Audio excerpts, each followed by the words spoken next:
欢迎来到新闻和活动频道，请订阅和分享已更新有关当今最着名明星的最新信息。王一博入选福布斯精英榜，撕下流量标签，他凭啥打脸大半个内娱？今天热搜榜被一条看似魔幻的消息彻底炸翻了。王一博入选2026福布斯亚洲30岁以下精英榜。很多人的第一反应估计是揉揉眼睛，福布斯那个专注搞钱、评估商业价值的顶级财经榜单，王一博那个常年在热搜上被黑粉追着骂、被贴上各种刻板标签的流量爱豆，没错，就是他。当大半个内娱的同行还在为了几个破热搜词条抢得头破血流、拼命凹人设时，28岁的王一博已经悄无声息地跨过了阶层的护城河，拿着国际盖章的身份牌，坐上了资本的牌桌。今天咱们不聊八卦，不磕 CP， 就用手术刀扒一扒这个常年被舆论架在火上烤的年轻人，凭什么能让眼高于顶的福布斯向他低头？不只是粉丝狂欢，资本的嗅觉永远比网友敏锐。很多人以为这又是粉丝砸钱打榜、做数据做出来的狂欢。说白了，福布斯不是微博超话，资本的镰刀从不看粉丝的控评文案，他们只看真金白银的数据和商业壁垒。细看这份亚洲30岁以下精英榜，评选标准极其苛刻，领导力、创业精神、行业影响力和潜在的商业爆发力缺一不可。王一博凭什么能上？从无名到长空之王再到热烈，他实打实扛起了几十亿的电影票房。当同批流量还在流水线古偶剧里挤眉弄眼时，他已经成功切入了主流电影圈的腹地。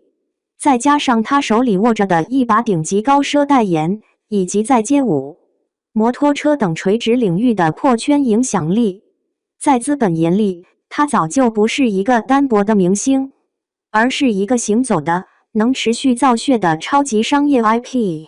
从被群嘲到精英榜，闷声发大财的底层逻辑。回看王一博这2年的路，走的那是相当魔幻。全网群嘲最凶的时候，各种负面标签满天飞，如果换作心理素质差点的艺人，早就崩溃退网或者写小作文诉苦了。但他呢，完全是个没有感情的搞事业机器。你骂你的，我赚我的，你敲键盘，我在剧组挨打。这就是他最可怕的地方，极度的钝感力和超强的执行力。这恰恰是最高级的商业智慧。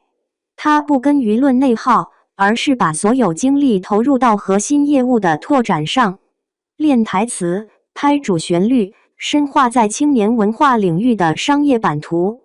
这背后折射出的是一个顶级流量对自身处境的绝对清醒。在娱乐圈，解释是最无力的，唯有不可替代的商业价值才是堵住悠悠众口的唯一封条。流量的尽头是阶层跃升，他给普通人上了残酷一课。娱乐圈的名利场就是个巨大的绞肉机，多少顶流红极一时，最后落得个查无此人。为什么王一博能把一把险象环生的流量牌硬生生打成了福布斯精英牌？说到底，他跳出了靠粉丝讨饭吃的低级逻辑，完成了从被消费的产品到资源操盘手的阶层跨越。他不再只是被资本挑选的商品，而是成为了具有稀缺性的合伙人。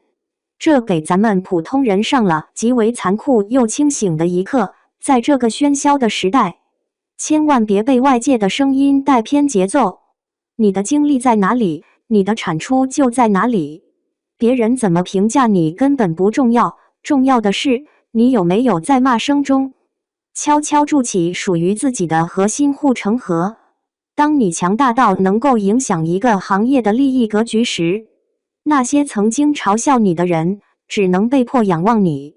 从洛阳那个跳街舞的懵懂少年，到今天福布斯亚洲精英榜上的杰出人物，王一博的逆袭早已超出了一个娱乐圈八卦的范畴。这是一部教科书级别的个人商业进阶史。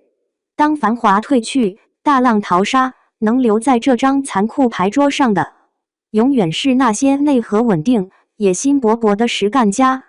最后，抛个问题给大家探讨：在王一博完成华丽转身的背后，你觉得资本的强大助推和个人的清醒死磕，哪一个才是决定性的因素？欢迎在评论区留下你的毒辣见解，我们吵一吵，不对，聊一聊。